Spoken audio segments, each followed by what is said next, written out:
Eh bien, bonjour à tous. Donc, bienvenue dans ce webinaire sur la sécurité. On voulait présenter quelques outils que chez Axon on propose pour se protéger efficacement contre les attaques informatiques, contre l'intrusion, contre les ransomware. Et vous donner quelques méthodes qui sont assez simples de mise en œuvre et qui permettent de se protéger efficacement contre les attaques, les virus, tout type de programmes malveillants. Donc l'objectif, c'est trois méthodes pour vous protéger, pour protéger votre réseau. On va commencer par une introduction sur qui sont les attaquants, comment ils attaquent, et avec quelques chiffres aussi et des dernières attaques qui se sont produites pour bien poser le contexte et puis qu'on comprenne bien de quoi on se protège et pourquoi, enfin de qui et de quoi on se protège et comment on va se protéger. Ensuite, on va faire toute une passe sur les emails, qui est la porte d'entrée principale des attaques en ce moment, des dernières attaques qu'on a vues. Et donc, on va faire un focus sur protéger ces emails et avec un outil qui nous permettra de nous protéger contre l'envoi de programmes par email ou l'envoi de faux mails. On va aussi faire une partie sur la sensibilisation utilisateur, donc comment éduquer ces utilisateurs, comment leur donner les moyens de découvrir un mail qui serait potentiellement dangereux. Et comment le signaler et comment ne pas rentrer dans les pièges finalement des attaquants.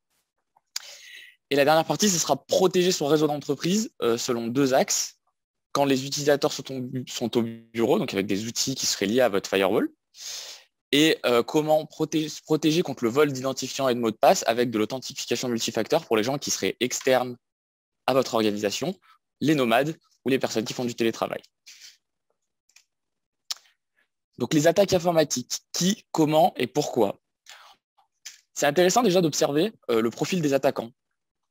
Donc, on voit que les profils sont assez variés et que la répartition est quand même assez égale sur les groupes de profils. On va d'abord parler sur 30% des attaquants de groupes organisés et outillés. On entend parfois des groupes qui seraient organisés, des groupes mafieux, du piratage étatique. Donc ça représente 30% des attaques. Ce sont des gens qui sont organisés, outillés, et c'est des vraies organisations et qui vont pour faire des attaques et essayer de récupérer des données et essayer d'en tirer de l'argent.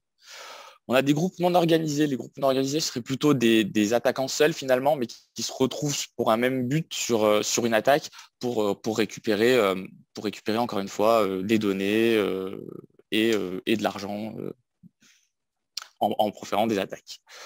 On a à 24%, on a les cybercriminels seuls. Donc ça, ce sont des personnes qui achètent parfois des méthodes, des techniques sur Internet pour rentrer sur les réseaux et pour récupérer des données, pour chiffrer des données et récupérer de l'argent. Donc ça représente 24% des attaquants.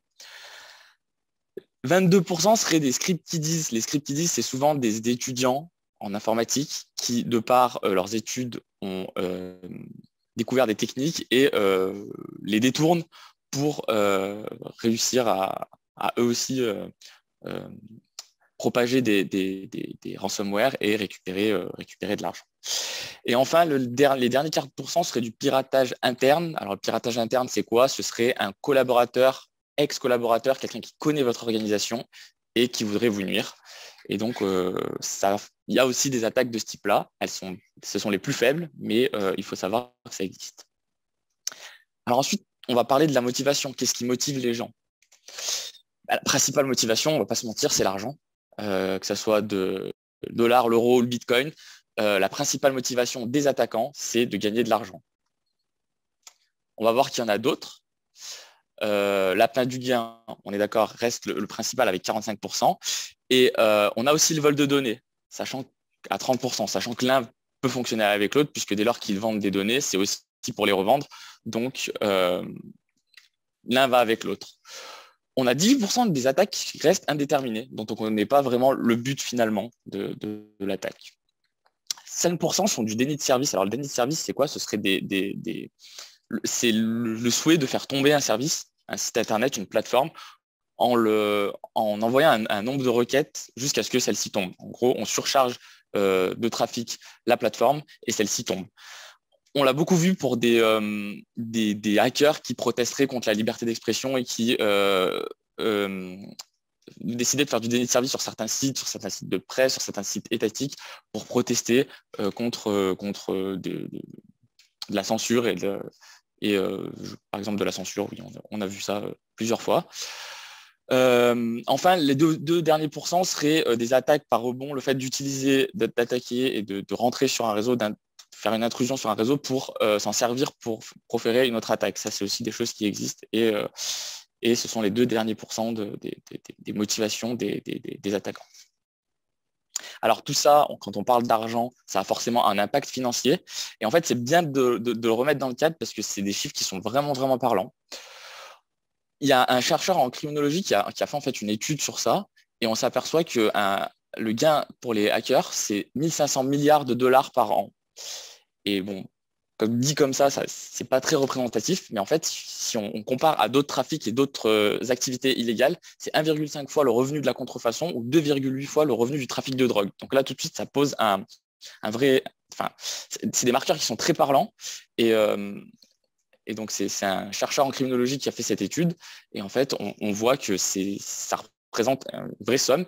Et malgré que ce soit illégal, l'attaque informatique, le vol de données, le chiffrement de données, ça reste un business qui est assez lucratif et pour lequel, finalement, les attaquants sont très, très, très, très peu inquiétés.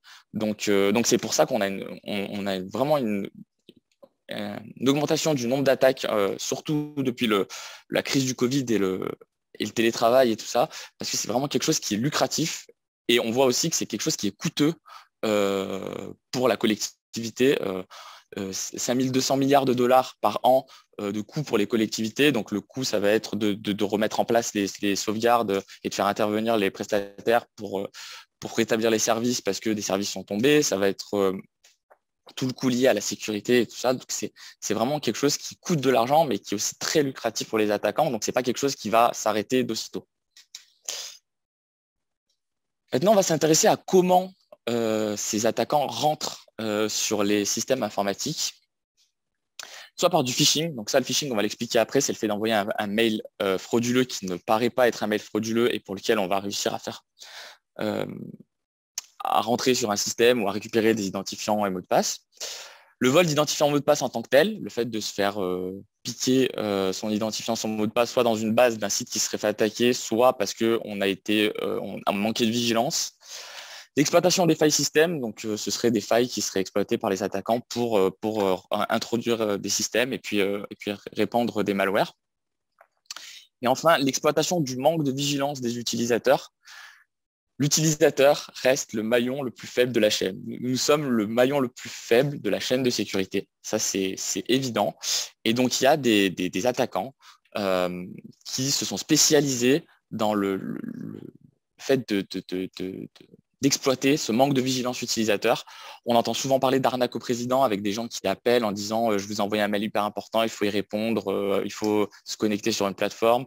C'est des attaques qui sont assez ciblées et pour lesquelles on exploite vraiment le manque de vigilance d'un utilisateur. Le phishing étant aussi un manque de vigilance de l'utilisateur puisqu'on va recevoir un mail qu'on ne s'attendait pas à recevoir et puis on va cliquer dessus, on va rentrer un identifiant, un mot de passe et là on va se faire prendre sa messagerie puis après il va y avoir tout un tas derrière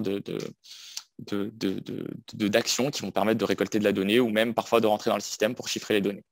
Donc c'est pour ça qu'il va être important aussi de sensibiliser les utilisateurs à reconnaître un faux mail et à avoir des bonnes pratiques pour ne pas se faire avoir et se faire piéger lors d'attaques. Alors, on a des exemples récents sur les 3 derniers mois et on peut voir sur ces exemples que en fait, les attaques informatiques, ça concerne tout type d'organisation. On voit qu'on a des hôpitaux avec des hôpitaux, des collectivités, des cliniques. On va avoir des grosses entreprises comme Cdiscount. On va avoir d'autres entreprises. On a aussi Storm Shield, qui est un constructeur de solutions de sécurité. On a des mairies. On a vraiment tout type. Et les PME ne sont pas en reste, même si elles ne sont pas connues, donc elles ne sont pas dans les slides, mais les PME ne sont pas en reste, car aujourd'hui, en France, les PME n'investissent pas forcément, ne mettent pas forcément les moyens ou n'ont pas les moyens d'investir dans la sécurité. Et les attaquants l'ont bien compris. Et du coup, les PME sont des cibles faciles puisqu'elles seraient plus tenter de payer, puisque finalement, elles n'ont pas les outils pour, et que dès lors qu'elles sont prises au piège, elles pourraient parfois payer la rançon pour rétablir les données. Donc, les PME restent aussi des cibles très, très privilégiées des hackers, puisqu'ils estiment que ce sont des structures qui seraient moins bien outillées que certaines grosses entreprises. Alors, une intrusion type, à quoi ça ressemble? Donc, il va y avoir l'intrusion initiale, la porte d'entrée, souvent le mail, très souvent le mail. Ensuite, le hacker va s'orienter, donc soit il récupère la boîte mail pour récupérer du contenu dessus, des logins, mots de passe, il va faire des mots de passe oubliés sur certains types de comptes pour parfois avoir accès à des données qui lui permettraient soit d'avoir un levier et un moyen d'avoir une rançon, soit de récupérer des accès à des comptes qui eux-mêmes généreraient de l'argent. On va avoir ensuite l'élévation des privilèges, le fait de récupérer un compte qui serait peut-être administrateur du domaine, qui serait administrateur des boîtes mail, qui serait administrateur d'une solution, d'un logiciel. Parfois, on a de la prise de contrôle AD pour lequel, finalement, c'est un peu un des serveurs centrales de l'entreprise. Donc, le fait de prendre le contrôle de l'AD puis d'en faire ce qu'on veut, ben, ça paralyserait l'entreprise. Donc, ce serait encore un moyen de faire pression pour récupérer de l'argent. On a parfois aussi de l'exfiltration de données ou du vol de données. On va récupérer des données pour les revendre sur Internet parce que la donnée aujourd'hui a une valeur et on peut revendre des données sur Internet. La destruction des sauvegardes. Ce n'était pas le cas avant, mais maintenant, les hackers ont bien compris que les entreprises investissaient dans la sauvegarde et que donc, si on détruisait les sauvegardes, on avait un moyen de pression supplémentaire pour avoir la rançon. Alors, sur la sauvegarde, je vais faire un aparté très rapide. La réponse à tout ça, la sauvegarde, c'est votre assurance. Et la réponse à tout ça, c'est d'externaliser vos sauvegardes. Donc, la best practice de la sauvegarde, je vous la rappelle, parce qu'on la rappelle très souvent chez nos clients, c'est 3 versions différentes, une de production, 2 de sauvegarde. Sur ces 2 supports de sauvegarde, il y en a un qui doit être externalisé. Donc, c'est la règle qu'on appelle de 3-2-1. 3 versions différentes sur 2 supports différents, dont un qui est externalisé. Si vous avez ça, vous êtes assuré contre les attaques informatiques, même s'il faut prévenir, puisque vous allez avoir des interruptions qui vont engendrer des pertes d'argent et puis le fait que votre entreprise soit à l'arrêt. C'est quand même important d'avoir des sauvegardes, parce que si ça arrive, c'est l'assurance pour vous de tout restaurer et de faire repartir votre entreprise. Une fois qu'ils ont détruit les sauvegardes, ils vont passer au chiffrement des données, puisque là, après, ils chiffrent les données avec une clé de chiffrement qu'ils auraient téléchargée depuis Internet. Et ensuite, ils vont gentiment vous envoyer un email ou sur les fichiers sur lesquels vous allez cliquer, ça va vous demander une rançon. Et là, il faudra acheter des bitcoins pour les payer. Donc maintenant que je vous ai bien fait peur et qu'on a parlé un petit peu des différents types d'attaques informatiques, des différents profils et pourquoi ils font ça, on va vous donner 3 techniques, 3 process pour essayer de réagir de manière proactive et d'éviter ce genre d'attaque. Alors, la première étape, ça va être de protéger ses emails. Aujourd'hui, on pousse tout le monde sur Office 365. Aujourd'hui, les entreprises vont sur Office 365. Et donc, Microsoft a mis en place une option qui s'appelle Microsoft Office 365 Advanced Threat Protection, qui maintenant va s'appeler Microsoft Defender for Office 365. C'est exactement la même chose. C'est une option qu'on va ajouter sur les boîtes aux lettres et qui permet de faire une analyse antivirale des pièces jointes et aussi des liens pour dire si oui ou non un lien serait de confiance. Comment ça marche en détail? Tous les liens que vous recevez par mail sont remplacés par un lien Office 365. Quand vous allez survoler votre mail, vous allez voir le lien d'origine, mais sinon, tous vos liens que vous recevrez par mail vous redirigeront sur Office 365. Office 365 va valider ou non le lien, puis après, vous allez avoir accès au site. Alors, ça a quand même un impact sur la réception de vos mails. Soit vous recevez vos mails sans pièce jointe le temps d'une analyse et ensuite vous recevez la pièce jointe quelques minutes plus tard, soit vous différez la réception de vos mails, on parle de 2 à 3 minutes, où en fait vous allez envoyer un mail, il arrivera que 2 ou 3 minutes après, donc ça vous allez vous en apercevoir par exemple sur les scan to mail, où l'envoi, on sent bien qu'il est différé. Et donc vous recevrez vos mails après avec votre pièce jointe et vos liens après qu'ils aient été analysés. Alors, un exemple de mail qu'on a reçu, c'est ça, donc vers un collaborateur Axon, qui demandait en fait de réinitialiser son mot de passe. Et voilà la fenêtre de blocage. Donc, je vais vous faire une petite démonstration de ça. J'ai récupéré le mail qui ressemble au mail de phishing qu'on avait reçu. Et je vais aussi vous montrer comment ça fonctionne avec les liens. Donc là, vous voyez, on a 2 liens Office 365 que je me suis envoyé depuis mon adresse mail de test. Et en fait, si on va survoler ces liens, on voit que le premier est un lien vers l'équipe.fr et le second est un lien vers notre plateforme d'échange de partage de gros fichiers qui s'appelle monextra.net. Et en fait, si je clique sur le lien, comme je le fais là, celui-ci va s'ouvrir, il va mettre un petit peu de temps, mais il va s'ouvrir. Et en fait, on est redirigé vers Microsoft, puis vers le bon site, parce que c'est un lien de confiance. Maintenant, si je prends le fameux mail qu'on a reçu, que notre collaborateur Julien a reçu, on voit déjà que quand même, ça ne sent pas le mail de confiance. Et quand je vais cliquer dessus, en fait, tac, il va m'envoyer vers l'URL de Microsoft qui me dit « Attention, ce n'est pas un lien qui paraît être un lien sûr. » Et donc, il est bloqué. Et il n'y a que votre administrateur Office 365 qui pourra autoriser le lien en le mettant en liste blanche si jamais c'est une application à vous qui ne serait pas connue. Et là, en fait, on voit que ça renvoie bien vers un lien qui paraît être mauvais.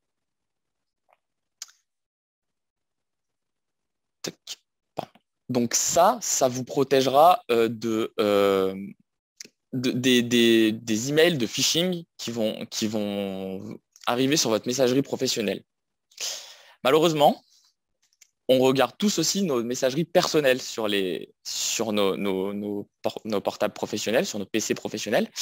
Et donc, il va falloir aussi apprendre aux utilisateurs comment reconnaître ce type de mail pour ne pas se faire piéger. Parce que dès lors qu'on regarde aussi nos mails perso sur notre ordinateur professionnel, on prend des risques pour l'entreprise, puisque si on se laisse piégé par un ransomware et qui chiffre notre disque dur puis qui va attaquer le réseau, on va mettre en péril les données de notre entreprise.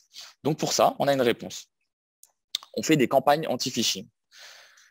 Je vais refaire une petite passe sur le phishing rapidement pour qu'on puisse poser un cadre et puis pour qu'on puisse comprendre pourquoi la campagne anti-phishing va être intéressante. Le phishing, c'est un mail ou un SMS, parce qu'on en a aussi par des SMS, qui a 3 buts. Soit de vous faire cliquer sur un lien, soit de vous faire cliquer sur un lien et de vous faire entrer vos logins et mots de passe pour les récupérer, soit de forcer l'utilisateur à télécharger une pièce jointe qui contiendrait potentiellement du code et un malware. Vous allez être redirigé vers des pages et vous allez recevoir des mails qui ressemblent vachement quand même à des mails qui sont légitimes. Vous allez avoir, pour du pro, vous allez avoir de l'Office 365, du Dropbox. On a beaucoup Office 365 Dropbox, on va avoir du G Suite, enfin, une multitude de mails qui ressembleraient à des mails de réinitialisation de mots de passe, mais qui n'en sont pas. Pour le perso, on a beaucoup des impôts qui vous demanderaient votre carte bancaire, alors que les impôts, ils ont votre RIB et qui voudraient vous rembourser de l'argent, si tant est que ça puisse arriver. On a aussi maintenant des mails qui ressembleraient à des grandes surfaces. Moi, j'ai reçu Carrefour en me disant, ben voilà, on vous a trop prélevé. Je vous invite à rentrer votre carte bancaire pour vous faire rembourser ce qu'on vous a trop prélevé. C'est rare que Carrefour nous prenne plus d'argent que ce qu'il ne devrait. On a aussi beaucoup Amélie et l'assurance maladie qui, pareil, pour des remboursements, vous demandent de rentrer les identifiants bancaires. Ça, c'est plutôt des choses qu'on recevrait dans le perso. Dans le pro, ça va être beaucoup de réinitialisation de mots de passe ou beaucoup de fichiers où on dit, ben, tiens, regarde ce fichier que je t'envoie. Donc la campagne anti-phishing, ça va permettre d'abord de former et d'informer les utilisateurs à travers de vidéos. Donc on va envoyer des vidéos de formation pour dire aux utilisateurs, voilà comment on reconnaît un mail qui serait du phishing ou pas. On va reconnaître le nom de domaine de l'adresse mail, on va survoler le lien pour voir si le lien est vraiment légitime ou si ce ne serait pas un lien qui renverrait comme sur le mail que je vous ai monté précédemment vers des sites qui ne seraient pas connus et qui sembleraient être des sites malveillants.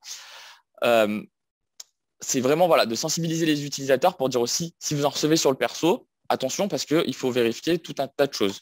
Aussi, c'est de se dire, si on reçoit un mail d'un interlocuteur, souvent qu'on n'a pas souvent, avec qui on n'échange pas souvent, mais pour qui on est dans le carnet d'adresse, donc on va être aussi cible de son attaque, peut-être l'appeler avant pour dire, bon ben voilà, j'ai reçu un mail de toi qui me semble un peu bizarre, est-ce que tu ne te serais pas fait pirater ta boîte mail? Ensuite, on va tester les utilisateurs au moyen de mails de phishing qui seraient des faux mails de phishing finalement. Donc ça ressemblerait à un mail Office 365 pour réinitialiser son mot de passe. Et on va voir qui va cliquer sur le lien, qui va télécharger la pièce jointe ou qui va rentrer son identifiant et mot de passe. Et ensuite, on va analyser et corriger et remettre des vidéos de formation à disposition des utilisateurs qui se seraient fait piéger. Donc, on peut savoir quel utilisateur s'est arrêté à quel endroit du processus. Et c'est toujours bien aussi à l'oral et en face à face de redire à l'utilisateur, attention, tu t'es fait piéger, il faut faire attention, on ne rentre pas ces logins et mots de passe comme ça a un impact pour l'entreprise parce que derrière, ils peuvent rentrer sur notre système et ils pourraient propager des malwares, des ransomware et derrière mettre à l'arrêt l'entreprise pour X journées. Donc c'est vraiment dans ce but-là et que les utilisateurs soient sensibilisés et puissent détecter des mails de phishing. Les formations utilisateurs, donc c'est des catalogues de formation vidéo. On a aussi des emails de sensibilisation qu'on peut envoyer et des quiz en ligne qui permettront aux utilisateurs d'un petit peu finalement s'exercer et puis détecter les anomalies sur des mails. On peut mettre en place aussi un bouton de signalement pour signaler un email de phishing. Donc nous, chez Axon, on a une boîte et dès qu'on reçoit un email qui semble être du phishing, on l'envoie à l'adresse phishing. La personne qui a accès à cette adresse et qui est un petit peu experte dedans regarde et puis dit OK, c'est du phishing. Donc on prévient l'entreprise en disant attention, un certain nombre de personnes ont reçu ce mail-là. Attention, il ne faut pas cliquer. Si vous avez cliqué, dites-le nous qu'on puisse effectuer les actions qu'il faut derrière. Vous allez avoir accès à une plateforme avec on va pouvoir voir en fait tout le processus et quel utilisateur s'est fait piéger, à quel endroit. Et c'est bien aussi d'aller refaire une page de formation, d'information pour dire attention, tu t'es fait piéger. Il faut vraiment pas parce que ça met vraiment, encore une fois, l'entreprise en danger. Alors dit comme ça paraît parfois difficile à imaginer, mais c'est vraiment le cas. Aujourd'hui, les utilisateurs sont pour la plupart tous nomades avec l'expansion du télétravail. Ils sont isolés et c'est bien de leur refaire des passes de formation pour dire vous êtes isolés, vous avez accès aux données de l'entreprise de partout, mais attention, il y a des comportements à avoir pour ne pas mettre en péril l'activité de l'entreprise et son fonctionnement finalement. Donc en démonstration, qu'est-ce que ça donne les campagnes anti-phishing? Donc c'est un produit que propose Sophos. Donc Sophos, c'est un constructeur éditeur de solutions logicielles et pour lequel en fait on va faire des campagnes. Donc je vais vous montrer comment faire une nouvelle campagne et puis après je vais vous montrer à quoi ressemblent les mails qu'on reçoit. Donc votre campagne qu'on va appeler test, on a les trois buts dont je vous parlais tout à l'heure qui sont le phishing, inciter quelqu'un à cliquer sur un lien, la collecte d'informations ou les pièges ou le fait de cliquer sur une pièce jointe. Je rappelle, c'est toujours important de le rappeler, les logins et mots de passe renseignés par les utilisateurs ne seront pas conservés. Voilà, c'est toujours important de le rappeler. Donc moi, pour la campagne que j'ai lancée pour ce webinaire, j'ai choisi de collecter des informations d'identification. Voilà. On va passer au choix de l'attaque. Vous avez un certain nombre, et un grand nombre même, je dirais, de mails qui sont tout prêts en fait. Vous avez du LinkedIn, du Facebook, de l'Apple, du FedEx, de l'Office 365, bien sûr, c'est ce que j'ai choisi moi pour notre attaque, du Google Doc. Vous avez vraiment du Dropbox, un nombre de mails qui sont déjà prêts, que vous pouvez un petit peu adapter et personnaliser à votre goût, ou du moins quelque chose qui ressemblerait et qui aurait un lien avec votre entreprise. Et donc ensuite, vous allez choisir, on va par exemple choisir PayPal. Vous pouvez le visualiser. Hop, je choisis cette attaque.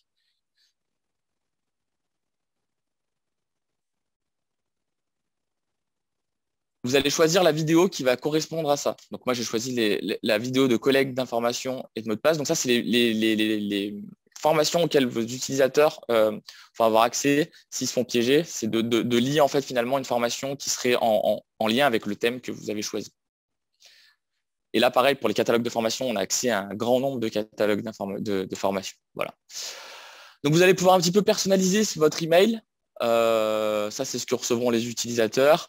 Vous allez pouvoir choisir le domaine depuis lequel vous voulez envoyer et l'adresse avant, depuis lequel vous allez envoyer la campagne anti-phishing. Je dis ça à ceux qui sont administrateurs de leur réseau et qui ne sont pas managés chez nous finalement, pour qui on ne va pas s'occuper de ça. Il va falloir bien mettre en exception de tous vos services de sécurité les domaines, parce que sinon forcément on va mettre du Microsoft Defender for Office 365 et on envoie une campagne anti-phishing, bon bah la personne clique, comme Microsoft Defender fait bien son boulot, ça va bloquer finalement l'attaque. Et donc, votre test, finalement, il n'ira pas jusqu'au bout. Donc, c'est important aussi de le rappeler. On va choisir à qui on l'envoie. Donc là, je vais envoyer à notre cobaye privilégié qui est moi-même. Voilà.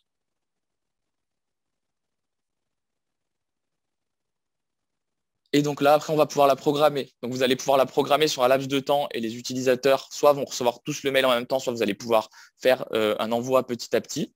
Vous allez aussi pouvoir vous envoyer un mail de test pour tester la campagne et voir à quoi ça ressemble.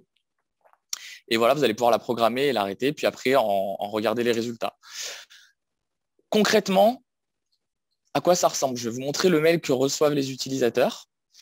Tac. Donc, moi, j'ai fait une campagne pour Office 365. Voilà, on retombe sur notre plateforme de test avec notre joli mail et notre joli lien corrompu. Les utilisateurs ont reçu ça. Donc, moi, je l'ai envoyé à 3 personnes d'Axon avec un mail qui dit qu'en gros, suite à un contrôle automatisé, il faut réinitialiser son login mot de passe. Donc, OK, je suis un utilisateur lambda, je me fais piéger. Je clique sur le lien. Hop, voilà. Ça ressemble quand même vachement à une page de login Microsoft. Donc là, je vais rentrer hop, mon adresse parce que je me fais bien piéger. Voilà, hop, .com. Un mot de passe qui ne serait pas le mien, bien sûr. Et je rappelle encore une fois, pour s'il y en a qui nous ont rejoints entre-temps, les mots de passe et login et mots de passe ne seront pas stockés par Sophos. Et je me connecte. Et donc là, j'ai un message de Sophos qui dit ce n'était pas une attaque réelle, mais ça aurait pu l'être. Et ensuite, vous avez tout de suite accès à la campagne de formation. Et ensuite, l'utilisateur va recevoir un email avec des formations parce qu'il s'est fait piéger. Donc voilà. Et si je reprends le mail, pardon, parce que j'ai passé un petit peu vite, on peut voir que le lien, hop, là, on a moyen encore de s'apercevoir qu'on a cliqué sur le lien, on n'a pas rentré le login et mot de passe, mais que ça, ce n'est pas un domaine Microsoft. Donc ça, les utilisateurs l'auront compris dans les formations. C'est toujours bien de le rappeler aussi. Mais ça ne ressemble pas à un domaine Microsoft. Et donc là, on peut avoir quand même des indices entre l'adresse mail et le domaine sur lequel on se connecte qui dit que c'est un mail de phishing. Alors, on va en observer les résultats finalement de cette campagne pour voir un petit peu, vous, de votre côté, ce que ça donnerait et comment vous pouvez voir les utilisateurs qui se seraient fait piéger. Donc, dans les résultats, je peux voir que le compte démo Axon Group a ouvert le lien, a ouvert l'email, a cliqué sur le lien. Et bon, on n'a pas encore eu l'actualisation, mais ça ne saurait tarder que j'ai renseigné, bien sûr, mes codes d'accès. Donc là, vous allez pouvoir voir qui a cliqué, qui s'est fait piéger, à quelle étape il s'est arrêté.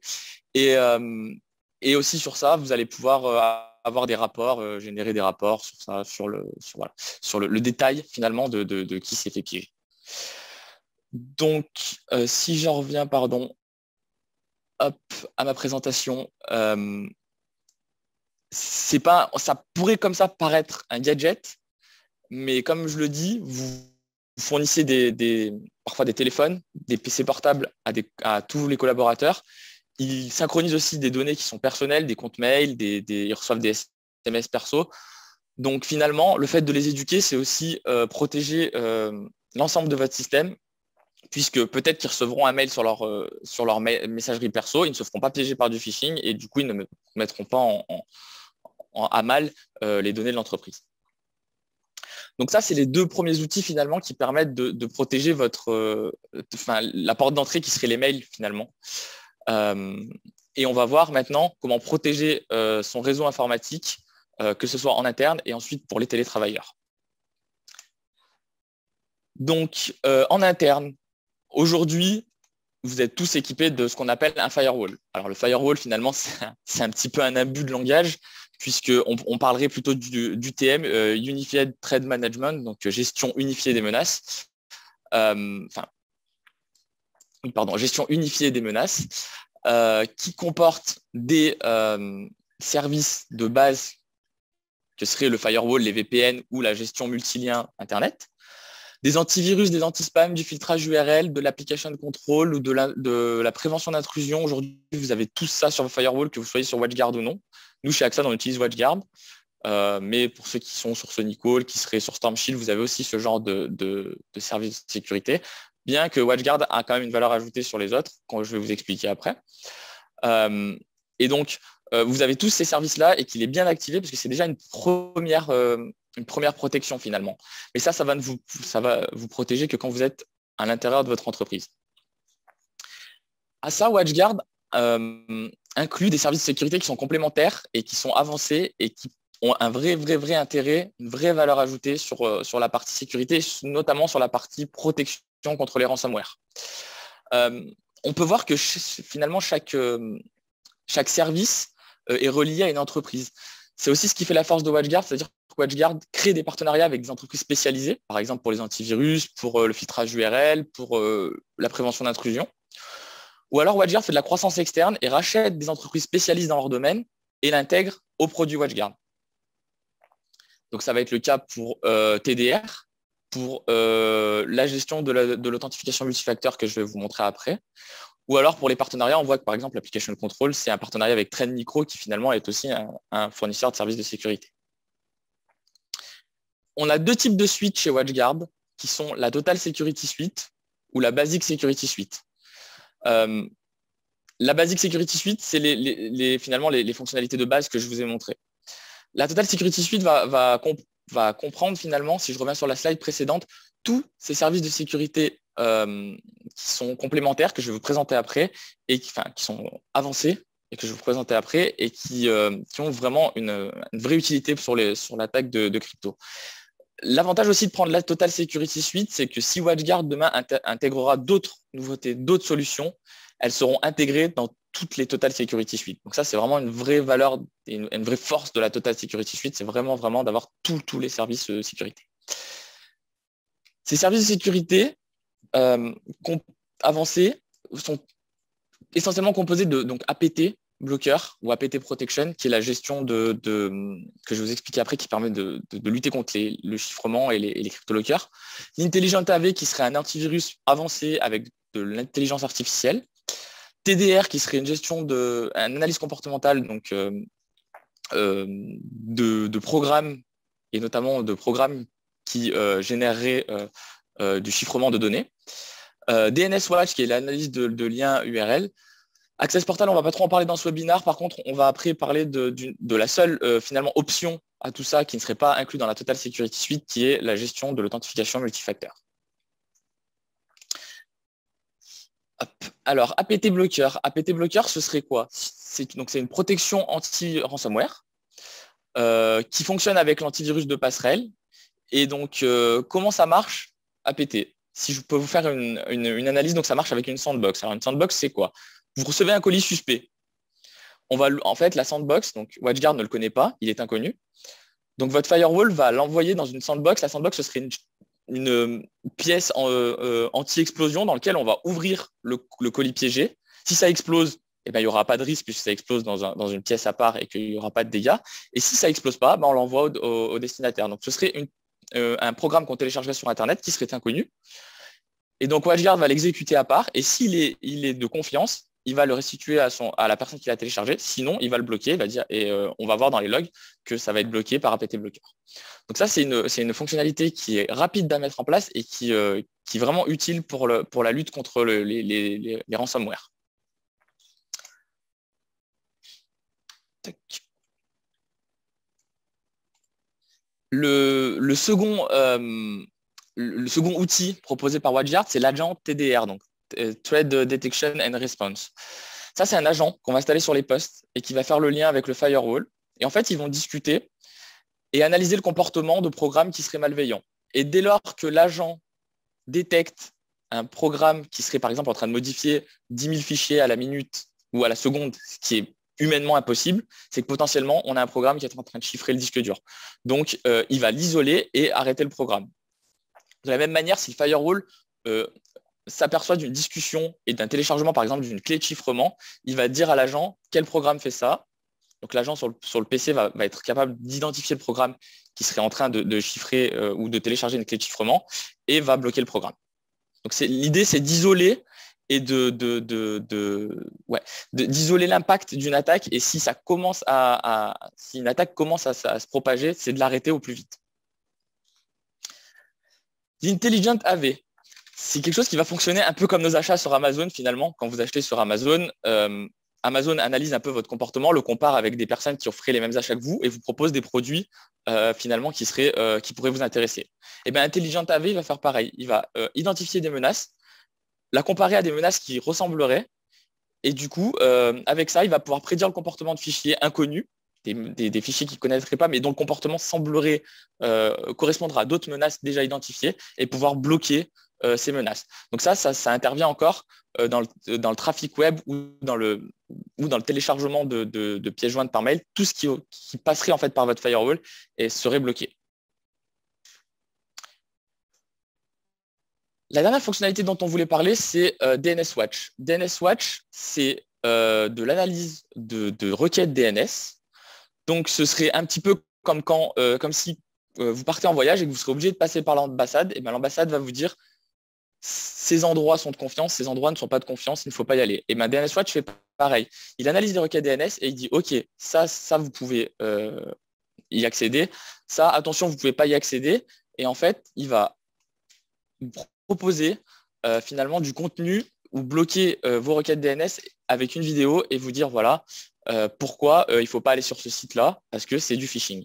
Donc ça, c'est de la protection anti-hameçonnage, anti-phishing qui ressemblerait un petit peu à ce que vous avez sur Microsoft Defender for Office 365, mais qui intégrerait la navigation web et donc aussi l'ouverture de liens de phishing depuis des adresses perso. Donc voilà un exemple de message de sites bloqués par DNS Watch. Donc ça, c'est vraiment, voilà, on analyse les requêtes DNS, les liens sur lesquels vous cliquez, et on les bloque si ils sont catégorisés comme étant du phishing. Ces fonctionnalités-là donc, sont présentes dans les WatchGuard. Maintenant, on les installe par défaut. Pour les clients qui les avaient et pour lesquels ça n'avait pas été déployé, on met en place les moyens pour le déployer. Ça a un impact, il faut aussi le comprendre. Donc, ça prend du temps de les installer. On va aussi faire beaucoup de tests avec les utilisateurs parce que, par exemple, pour toutes ces fonctionnalités, il faut faire du déchiffrement HTTPS et on sait qu'il y a certains sites comme les banques pour les comptables ou les systèmes de virement ne prennent pas ces technologies en compte, les bloquent. Et du coup, il y a toute une phase de debug qu'on va faire avec les utilisateurs pour mettre des exceptions et pour que finalement, il y ait très peu d'impact pour vous, pour l'utilisation de tous ces, de la navigation Internet et tout ça. Donc, il y a une vraie phase de mise en place qui peut parfois générer quelques effets de bord, mais voilà, c'est une fois que c'est en place, c'est un vrai intérêt et une vraie valeur ajoutée pour la lutte contre les ransomware qui, encore une fois, se propage de plus en plus depuis la période qu'on connaît tous. Le dernier point qu'on voulait aborder dans ce webinaire, finalement, c'était comment on sécuriserait les accès à ces données depuis l'extérieur et comment on lutterait contre le vol de mots de passe ou d'identifiants, que ce soit par des personnes externes, mais ça peut être aussi en interne, et le fait d'usurper l'identité d'un collègue. Il y a une base qu'on aime rappeler toujours, c'est les mots de passe, les mots de passe, les mots de passe. On préconise d'avoir des mots de passe forts qui soient assez longs, qui soient assez complexes et pour lesquels on changerait 2 fois par an au minimum. C'est vraiment important aujourd'hui et c'est primordial de mettre en place une politique de mots de passe dans vos entreprises, de les changer, qui est aussi une notion d'antériorité, qu'on ne puisse pas remettre le même mot de passe qu'avant. C'est vraiment important et je vous invite à le faire et je vous invite même à le faire sur vos plateformes personnelles. Changer de mot de passe, utiliser un gestionnaire, un coffre-fort, mais changer les mots de passe autant que vous pouvez, c'est vraiment important. Et avec ça, on va intégrer de l'authentification multifacteur. L'authentification multifacteur, c'est le fait de confirmer par une autre manière qu'un mot de passe, de confirmer l'identité et de dire oui, c'est moi qui me connecte à ce moment-là depuis telle position. L'authentification multifacteur pour qui finalement?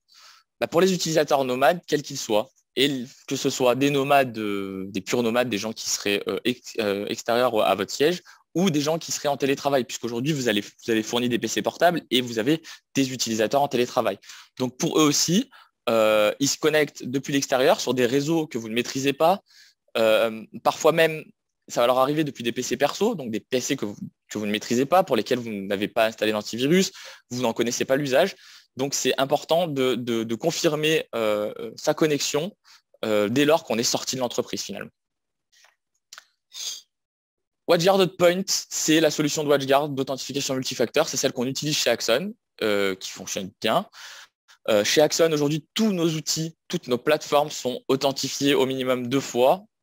Toutes les plateformes, finalement, sont sur WatchPoint et on est obligé de s'authentifier 2 fois dès lors qu'on sort des sites d'Axon. Donc, vous allez avoir des tokens logiciels sur votre smartphone. Donc, ça nécessite quand même d'installer une application sur son smartphone.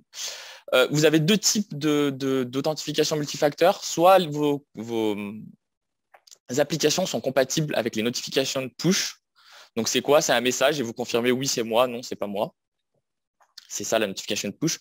Ou alors des OTP, One Time Password. Vous avez sur l'application HotPoint des mots de passe pour chaque application que vous allez renseigner dans HotPoint qui changent toutes les minutes. Et vous allez rentrer votre login, votre mot de passe et le code temporaire qui change toutes les minutes. Voilà. Donc, c'est compatible sur toutes les plateformes, enfin sur toutes les plateformes Windows et Mac, Android, iPhone. Vous pouvez installer l'application et vous pouvez authentifier 2 fois vos applications. Un exemple d'application qui sera compatible finalement avec HotPoint. G Suite, Salesforce, Office 365, bien sûr, Dropbox. Donc ça fonctionne avec HotPoint. Office 365 va fonctionner avec le notification push, là où un Dropbox va plutôt fonctionner avec du one-time password. Mais au final, l'action reste la même. Il faudra s'authentifier 2 fois et confirmer son authentification quand on se connecte depuis l'extérieur ou depuis un PC sur lequel on n'a pas l'habitude de se connecter finalement.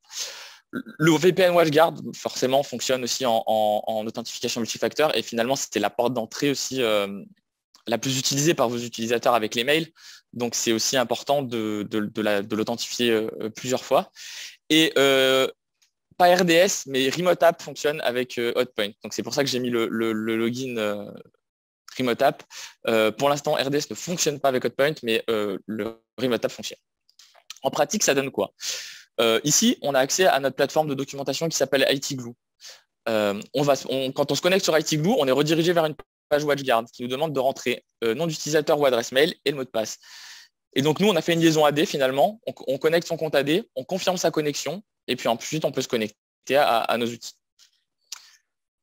Je vais vous faire une petite démonstration du produit, très rapide et très simple, mais que vous compreniez bien à quoi ça fonctionne, enfin, comment ça marche, pardon, et à quoi ça sert. J'ai ici un PC qui n'est pas connecté au réseau d'Axon et sur lequel je vais lancer le VPN pour me connecter à mon serveur de fichiers chez Axon. Donc, j'ai mis mon login AD, j'ai mis mon mot de passe. Voilà. Tac, tac, tac.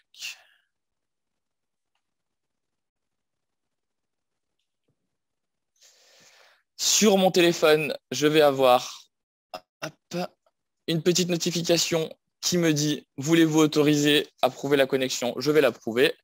Voilà. Et donc, j'ai mon VPN qui se connecte.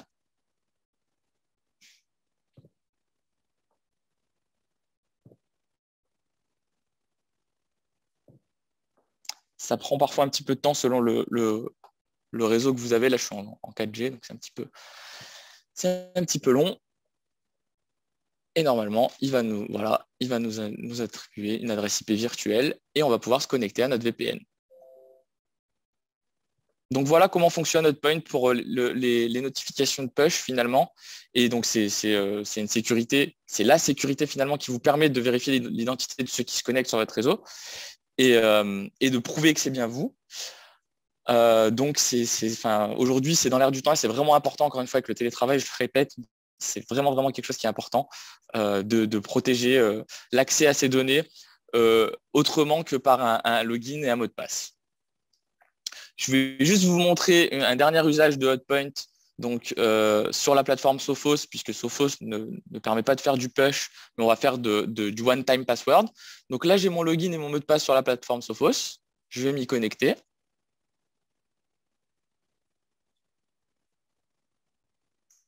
Sophos va me demander de prouver que finalement, c'est bien moi qui me connecte.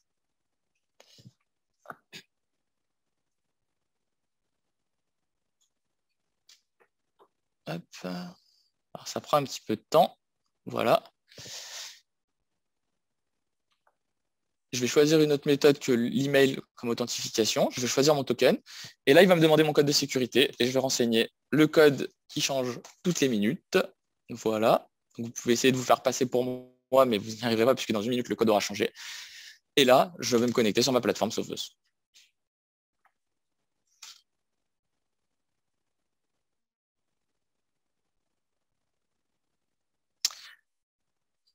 On avait un petit dernier conseil finalement à vous donner sur l'authentification multifacteur.